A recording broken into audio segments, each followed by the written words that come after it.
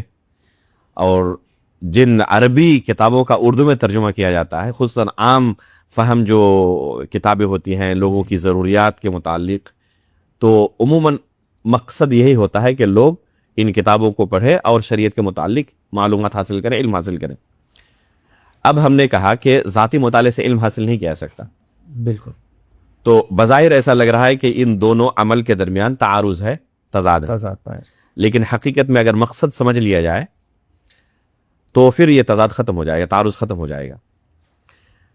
اصل مقصد ان کتابوں کے لکھنے کا یہ نہیں ہوتا کہ ان کتابوں کو پڑھ کر کوئی عالم دین بن جائے. جی. جو غیر عربی زبانوں میں کتابیں لکھی جاتی ہیں، جیسے قرآن کا ترجمہ کیا گیا، احادیث کا ترجمہ کیا گیا، کسی عربی کتاب کا اردو میں ترجمہ کیا گیا، تو ایک عالم دین کا مقصد یہ نہیں ہوتا کہ عوام ان کتابوں کو پڑھ کر عالم دین بن جائیں. جمعہ کے خطبے جو دیے جاتے ہیں، بہت سارے مسائل بیان کیے جاتے ہیں دین کے تعلق سے. جی بے شک. ٹھیک ہے، تو اس کا مقصد کیا ہے کہ جو لوگ سنیں وہ سن کر عالم دین بن جائیں اور پھر وہ بھی جمعہ کا خطبہ دینا شروع کر دیں؟ نہیں. اگر کوئی شخص کہے کہ الحمدللہ میری عمر 60 سال کی ہو چکی ہے جی. اور تقریباً 40 سال سے 45 سال سے میں جمعہ کے خطبے سن رہا ہوں، تو اب میں بھی خطبہ دے سکتا ہوں اس لیے کہ میں نے بہت سارے خطبے سنے ہیں، تو ظاہر سی بات ہے کہ کوئی بھی اس کو اس کی اجازت نہیں دے گا. نہیں دے گا، بالکل نہیں. تو یہ طریقہ جو ہے یہ عالم بنانے کا طریقہ نہیں ہے. اس کا مقصد یہ ہے کہ لوگ دین کے متعلق، شریعت کے متعلق معلومات حاصل کریں اور حتی الامکان صحیح طریقے سے اللہ کی عبادت کر سکیں. جی. اللہ رب العالمین کی جس طرح ممکن ہو سکے حتی الامکان بہتر سے بہتر طریقے سے عبادت، صحیح طریقے سے عبادت کر سکے. اس مقصد سے ان کتابوں کو غیر عربی زبانوں میں ٹرانسلیٹ کیا جاتا ہے، ترجمہ کیا جاتا ہے، یا غیر عربی زبانوں میں لکھی جاتی ہے یہ کتابیں. کبھی بھی علماء اکرام کا مقصد نہیں ہوتا کہ ذاتی مطالعے سے وہ عالم دین بن جائے. اس کا طریقہ انہی علماء کے پاس، جیسے میں نے ابھی کہا کہ میں نے کچھ کتابیں اردو زبان میں لکھی ہیں، ان کتابوں کے لکھنے کا مقصد یہ نہیں ہے کہ کوئی شخص ان کتابوں کو پڑھ کر عالم دین بن جائے. نہیں. اگر کوئی عالم دین بننا چاہتا ہے تو ہم نے اس کا دوسرا طریقہ کھولا ہوا ہے. آئے اور ہمارے پاس بتدریج کتاب و سنت کا علم حاصل کریں. ہم انہیں پڑھائیں گے، ایک ایک سبق دیں گے، ان سے سبق سنیں گے اور بتدریج ان کو آگے بڑھائیں گے تاکہ وہ اس لائق ہو جائے کہ کتاب و سنت کو صحیح طریقے سے پڑھ سکیں، سمجھ سکیں، تحقیق کر سکیں، کیا غلط کیا صحیح ہے اس کی تمیز کر سکیں. پھر جب وہ ایک لمبی مدت تک اس طرح پڑھیں گے، ان کا امتحان لیا جائے گا اور پھر جب ان کو لائق اور فائق پایا جائے گا کہ ہاں یہ اب کتاب و سنت کا علم یعنی ان کو کنجی مل چکی ہے، یہ پڑھ سکتے ہیں، صحیح غلط کی تمیز کر سکتے ہیں، ان کے پاس اتنی خشیت آ گئی ہے کہ کس مسئلے پر مجھے بولنا ہے، کس مسئلے پر نہیں بولنا ہے، کس مسئلے پر بولنے کے علماء اور کبار علماء ہی حق رکھتے ہیں، اہلیت رکھتے ہیں. جب یہ شعور آ جائے، انما یخشی اللہ من عبادہ العلماء، اللہ رب العالمین نے جو کہا ہے، یہ خشیت جب ان کے پاس آ جائے تو پھر علماء کہتے ہیں کہ اب یہ اللہ رب العالمین کے دین کے متعلق بیان کر سکتے ہیں لوگوں کو. تو اس کا مقصد یہ نہیں ہوتا کہ لوگ اس طریقے سے عالم دین بن جائے. قرآن کا ترجمہ ضرور پڑھیں، لیکن یہ مقصد لے کر نہیں کہ میں ذاتی مطالعے سے پڑھ کر عالم دین بن جاؤں گا، داعی بن جاؤں گا، لوگوں کو سکھاؤں گا. نہیں، اگر یہ مقصد آپ کا ہے تو پھر آپ علماء کے پاس جائیں، بیٹھیں اور پھر بتدریج کتاب و سنت کا علم حاصل کریں. لیکن اگر آپ دین کے متعلق جاننا چاہتے ہیں، صحیح طریقے سے اللہ کی عبادت کرنا چاہتے ہیں، ضرور قرآن کا ترجمہ پڑھیں، ضرور علماء کے درس میں آ کر بیٹھیں، جمعہ کے خطبے میں سب سے پہلے آئیں. آپ کو نیکی بھی ملے گی پہلے آنے کی، اور خطبہ سننے سے آپ کے پاس علم آئے گا اور صحیح طریقے سے آپ عبادت کر سکیں گے. تو اس مقصد سے ضرور آپ آئیں اور آپ کے لیے بہت اجر و ثواب کا کام ہے یہ.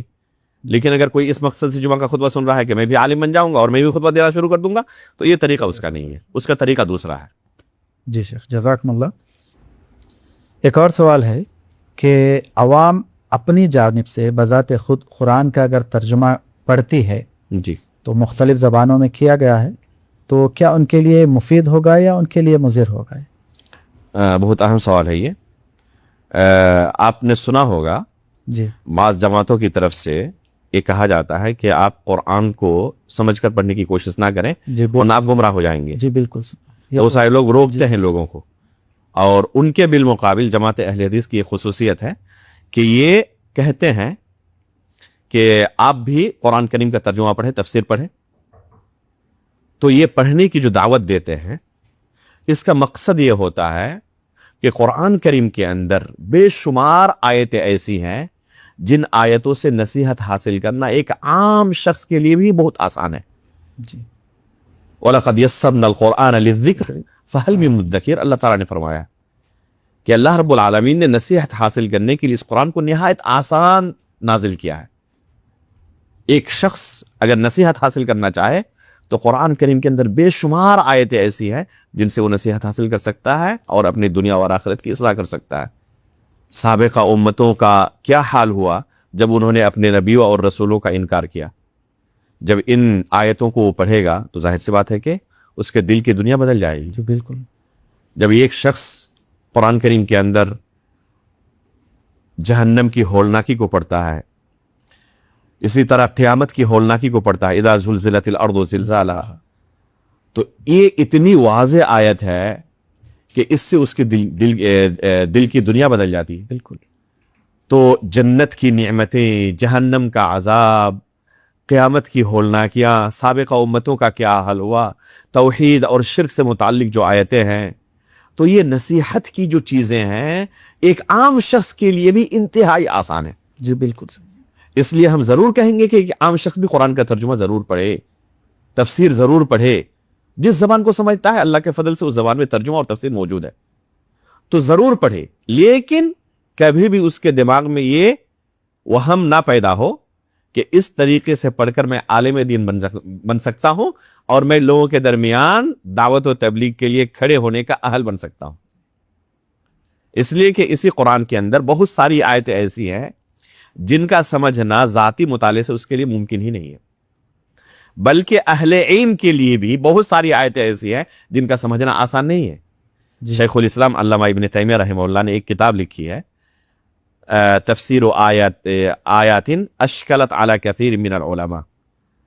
لمبا نام ہے جس کا مفہوم یہ ہے ایسی آیتوں کی تفسیر جن کا سمجھنا علماء کے لیے مشکل ہو گیا. سبحان اللہ. اب سوچیں کہ جن کا سمجھنا علماء کے لیے مشکل ہو تو عوام ذاتی مطالعے سے سمجھ سکتی ہے؟ نہیں سمجھ سکتے، ممکن ہی نہیں ہے. تو عوام کے لیے ترجمہ قرآن پڑھنا مفید ہے، لیکن صرف عبادت کرنے کے لیے، نصیحت حاصل کرنے کے لیے. اور ایسی آیتیں بے شمار ہیں. لیکن اگر وہ یہ سوچ رہے ہیں کہ اس میں احکام سے متعلق جو آیتیں ہیں، عقیدے کی باریک مسائل سے متعلق جو آیتیں ہیں، ان کو ہم ذاتی مطالعے سے سمجھ لیں گے تو یہ ممکن نہیں ہے.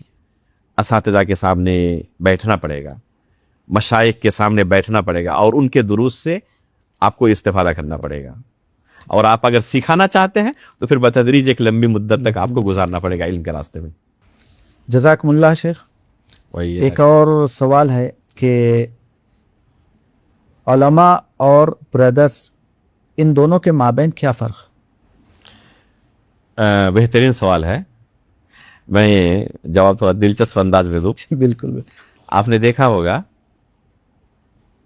ہر شہر میں، جی ہر علاقے میں بہت سارے کوالیفائڈ ڈاکٹر ہوتے ہیں جی جنہوں نے باضابطہ اس علم کو حاصل کیا ہے اساتذہ کے سامنے بیٹھ کر ایک لمبی مدت تک. جی. اور بہت سارے ایسے ڈاکٹر بھی ہوتے ہیں جنہوں نے ڈاکٹری نہیں پڑھی ہے، لیکن ڈاکٹروں کے ساتھ رہنے کی وجہ سے وہ بھی بہت سارے دوائیوں کے بارے میں جان لیتے ہیں. جی بالکل جانتے ہیں. اور پھر وہ کیا کرتے ہیں، لوگوں کا علاج کرنا شروع کر دیتے ہیں. تو اصلی ڈاکٹر اور نقلی ڈاکٹر، ان ڈاکٹروں کے درمیان فرق کرنا ایک عام شخص کے لیے آسان ہوتا ہے یا نہیں ہوتا؟ بالکل آسان ہوتا ہے. ہر کوئی جانتا ہے کہ یہ پڑھا لکھا ڈاکٹر ہے، اس کے پاس ڈگری ہے، اس نے باضابطہ اس فن کو سیکھا ہے. ایک لمبی مدت تک اس میں محنت کرنے کے بعد اس